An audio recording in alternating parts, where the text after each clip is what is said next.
जय श्री कृष्णा। राधे राधे। आओ बेना, भगवान भोलेनाथ को जो दुर्वासा ऋषि का अवतार है उनकी कथा का बारे में अपन श्रवण किया रहा। भगवान भोलेनाथ दुर्वासा अवतार भी लियो है। तो भगवान दुर्वासा अवतार की जो कथा है वह इस प्रकार आ है कि महर्षि अत्रि जो है वे मैंने संतान नहीं, तो महर्षि अत्रि ने संतान नहीं होने का कारण फिर वे यानी माता अनुसुईया ने लेके रेण नामक पर्वत पे तपस्या करने गया और उठे हुए तपस्या करी है, बहुत जब तपस्या करी है।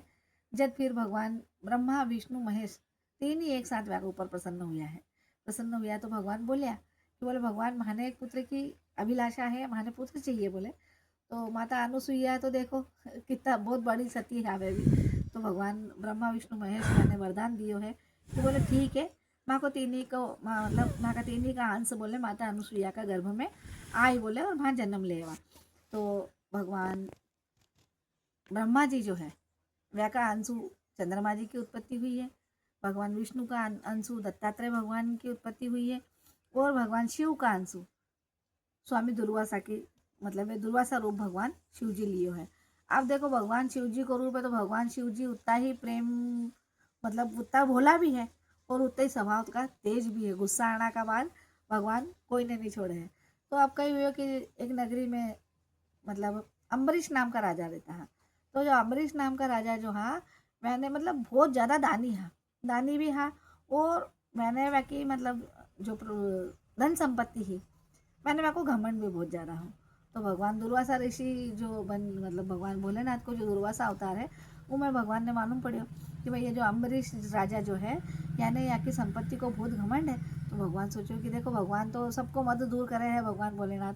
तो भगवान भोलेनाथ खुद जाके मैंने कियो बोले मैं 12 के दिन बोले थक गए भोजन कराने आऊँ। तो अब राजा अम्बरीश कही करो और भगवान भोलेनाथ में परीक्षा लेना है मैं की। तो राजा अम्बरीश कही करो 11 को उपास करो, धूप जी का कारण भूख बहुत जोर की लगी थी। दुर्वासा ऋषि आया वो नहाने गया है। नहाने गया मैंने के गया कि जब तक मैं नहीं आऊँ बोले थे पारनो मत करियो। जानबूझ के भगवान जो दुर्वासा ऋषि जी है जानबूझ के राजा की परीक्षा लेने के लिए बहुत देर तक नहाया कराया, जल्दी आया ही नहीं। अब जल्दी नहीं आया तो राजा अम्बरीश ने जो देखो ये कहानी दूसरी इनमें कहानी बहुत बड़ी है पर अभी अपन शॉर्ट रूप में बोल रहा है। तो इनमें वो जब राजा अम्बरीश ने जो बाकी जो संत होन था वे कह दियो कि बोले था बोले कब तक बोले महर्षि दुर्वासा की रास्ता देखो था भी भोजन करो और मैंने भी भोजन ग्रहण कर लो। अब है तो वे राजा अम्बरीश जो है वे भगवान दुर्वासा जी नहा ही रहा था जब तक व्रत को पारण वे कर लियो है। तो आते ही जैसे ही व्रत को पारण कियो कर लियो दुर्वासा ऋषि ने बहुत गुस्सा आई। अब जैसे ही गुस्सा आई तो वे मतलब देखो ऋषि तो कहीं नहीं वाकई श्राप देते हो दिन में। तो वे एकदम मतलब भगवान का ऊपर जो दुर्वासा ऋषि है वे को शस्त्र चढ़ाए और श्राप देने लग गए मैंने। तो भगवान विष्णु जी को चक्र वैक सामने आके एकदम खड़ो हुई गो है कि नहीं बोले भगवान बोले भोलेनाथ थे तो बोले मतलब दुर्वासा का अवतार में हमारा भगवान इष्ट है। तो बोले थे ये बोले ये जो राजा अम्बरीश है वे हमारा बहुत बड़ा भक्त है क्योंकि ये 11 को उपास करे द्वादशी का दिन बोले ये सब बोले संत होने जिमा के ही पारणों करे है। और बोले था तो यहाँ की परीक्षा ले रहा पर यह बात याने नहीं मालूम राजा अम्बरीश ने बोले तो था याने माफ़ कर दो। और बोले मतलब यहाँ की जो गलती है ये की क्षमा याचना बोले ये खुद था को मांगी। जब फिर भगवान भोलेनाथ की और विष्णु को जो संवाद है ये सुन के राजा अम्बरीश ने समझ में आई कि अरे ये तो स्वयं भगवान भोलेनाथ है। दुर्वासा का अवतार में भगवान भोलेनाथ है। तो राजा अम्बरीश जो है वो भगवान की शरण में चलेगा है और भगवान की शरण में जाने का बाद भगवान को माफ़ी मांगी कि बोले भगवान जब देखो सब देवी देवता भी था कर रूप नहीं जान सके हैं तो मैं तो अज्ञानी है मैं कैसे जान सकूँ बोले। फिर भगवान भोलेनाथ देखो जितनी जल्दी मैंने गुस्सा आ है उतनी जल्दी वे वापस मतलब वे को स्वभाव शांत भी कर ले है जिसके लिए मैंने भोलेनाथ किया जा है क्योंकि बहुत भोला है भगवान। तो भगवान फिर राजा अम्बरीश ने माफ़ कराया है और राजा अम्बरीश ने माफ़ करके भगवान उन्हें आशीर्वाद दियो है कि जब तक सृष्टि रही जब तक थारो नाम अजर अमर रही। भगवान देखो ऐसा ही दुर्वासा ऋषि जब बने हाँ भगवान तो राम जी की भी परीक्षा ली है।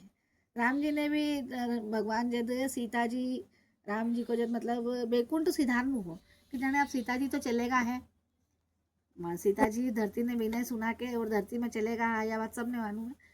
फिर सीता जी का जानना का बाद अब बैकुंठ में भगवान नहीं जाए जब तक लक्ष्मी नारायण को जोड़ो पाछो कैसे पूरा हुए। तो भगवान सीता जी जाना का बाद भी 11,000 साल तक मतलब राज्य करे हो। तो जब अब बैकुंठपुरी ने अमरावती मतलब बैकुंठपुरी जो है भगवान की जो अयोध्या नगरी है उन्हें बैकुंठ में भेजना के लिए भगवान दुर्वासा जी और भगवान राम जी आपस में पहले चर्चा कर ली। फिर भगवान दुर्वासा जी आया है, दुर्वासा जी लक्ष्मण जी या सबका सामने आया और बोल दिया कि बोले कि देखो बोले राम जी, जब तक बोले अपनी दोई की चर्चा चली थाने मने एक वचन देणो पेड़ी कि जो भी अपनी दोई की चर्चा के बीच में आ जाए उन्हें थाने मृत्यु दंड देणो पेड़ी। भगवान राम जी ने वचन दियो, क्योंकि वो तो देखो ये भगवान की लीला ही, भगवान राम रूप में आया, जब बहुत सी लीलाएं करी भगवान भोलेनाथ और राम जी मिलकर बहुत लीलाएं करी है।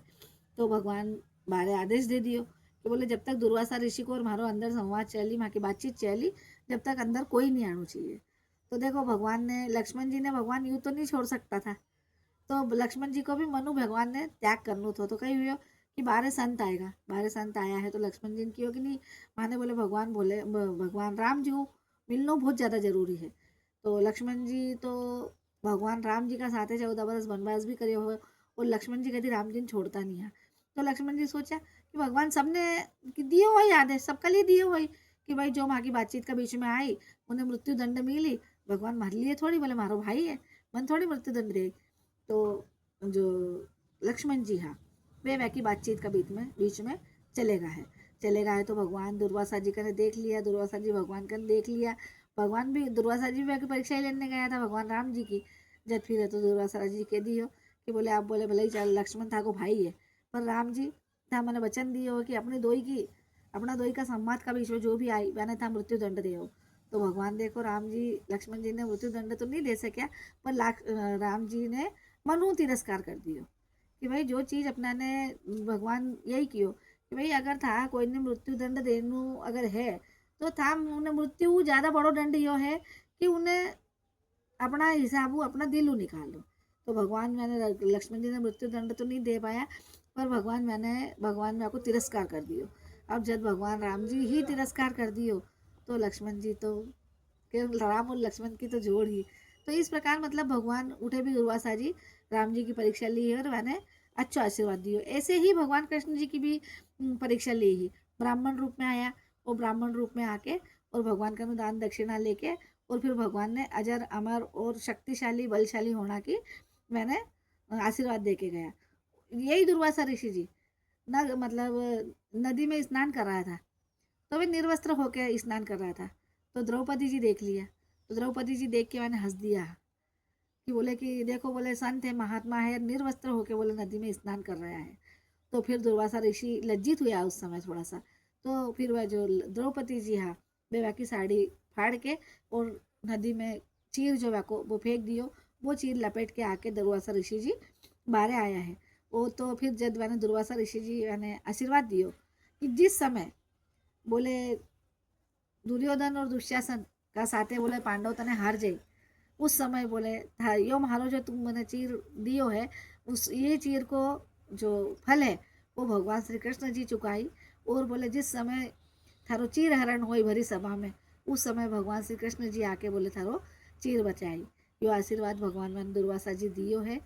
तो जैसा भगवान सबकी रक्षा करी है वैसे सब अपनी भी सबकी रक्षा करो। जैसे द्रौपदी को चीर हरण होना बचाए हो वैसे अपना सबको भी चीर हरण होना बचा।